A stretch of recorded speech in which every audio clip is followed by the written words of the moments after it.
فضائل کیا ہیں اس کا؟ اس کے مقاصد تو سنت ہے ابراہیمی، فضائل کیا ہیں اس کے؟ اعوذ باللہ من الشیطان الرجیم، بسم اللہ الرحمن الرحیم۔ دیکھیے بلال بھائی، کسی بھی چیز کے فضائل سمجھنے کے لیے اس کی معرفت ضروری ہے۔ جب تک آپ اس کی ذات کو انڈرسٹینڈ نہیں کرتے، اس کے فضائل کے کچھ معنی نہیں ہوتے۔ مثلا اگر آپ کہیں کہ جو حج ہے اس کی فضیلت کیا ہے، تو جب تک آپ حج کی معرفت نہیں رکھتے کہ حج ہے ہی کیوں، حج کا مقصد کیا ہے، تب تک اس کے فضائل جو ہیں وہ آپ بیان کرتے بھی رہیں تو وہ دل میں نہیں اترتے۔ بالکل ایسے ہی جیسے درود پاک پہ بات ہوتی ہے تو فضائل درود پہ بات ہو رہی ہوتی ہے، تو میں اکثر یہ بات کرتا ہوں کہ پہلے آپ یہ سمجھ لیں کہ درود ہے کیا۔ جب آپ یہ سمجھ لیں گے تو اس کے بعد پھر فضائل سمجھنے آسان ہو جائیں گے، بلکہ فضائل سمجھنے تب ممکن ہوں گے۔ محتاط جملہ یہ ہے کہ فضائل سمجھنے تب ممکن ہوں گے جب آپ کسی چیز کو سمجھتے ہیں۔ تو جو قربانی ہے اس کو سب سے پہلے سمجھنا ضروری ہے کہ پروردگار عالم نے آخر انسانوں کو، وہ پروردگار جو رحمان ہے اور رحیم ہے،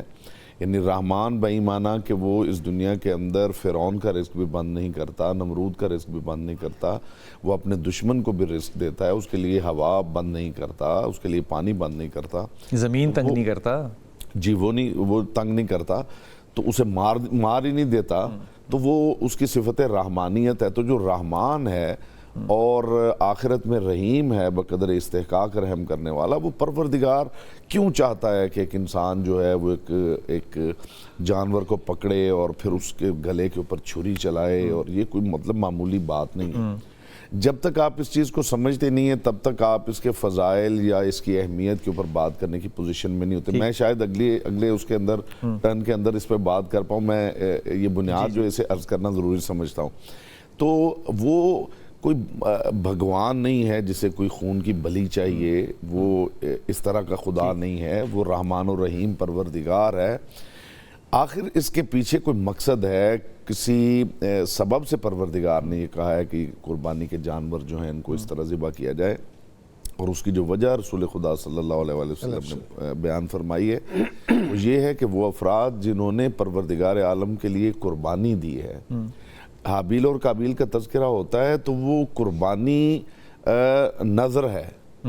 یعنی اللہ کے حضور کو چیز پیش کر دینا کہ یہ چیز ہے، صحیح اور غلط کا فیصلہ کرنے کے لیے، وہ ایک بالکل ڈیفرنٹ فلسفی ہے۔ قربانی کا مطلب یہ ہے کہ جو آپ کی محبوب ترین چیز ہے اسے پروردگار کی بارگاہ میں پیش کرنا، جیسے جناب ابراہیم علیہ السلام نے جو خواب دیکھا تھا اور جناب اسماعیل علیہ السلام سے بیان کیا تھا کہ انی ارا فی المنام انی اذبحک، کہ میں تجھے ذبح کر رہا ہوں، تو یہ جناب اسماعیل کو لٹانا اور گلے پہ چھری چلانا یہ قربانی ہے۔ دمبا ذبح کیا جائے گا، گائے ذبح کی جائے گی، اس کا مقصد اعلیٰ و اولیٰ جو ہے وہ یہ ہے کہ ان لوگوں کی یاد قائم رہے جنہوں نے پروردگار کے لیے اپنی زندگی کی محبوب ترین چیز جو ہے اسے قربان کی ہے۔ مقصد جو ہے، حضرت اسماعیل علیہ السلام کی اس وقت عمر کیا تھی؟ جو روایات میں ہے وہ 13 سال ہے جی، جناب اسماعیل علیہ السلام، ہمارے ہاں جو روایات ہیں ان کے اندر 13 سال جناب اسماعیل علیہ السلام کی ایج ہے۔ تو یہ جو قربانی ہے اس کا مقصد ان لوگوں کی یاد کو قائم کرنا ہے جنہوں نے پروردگار کی بارگاہ میں اپنی محبوب چیزوں کو پیش کیا۔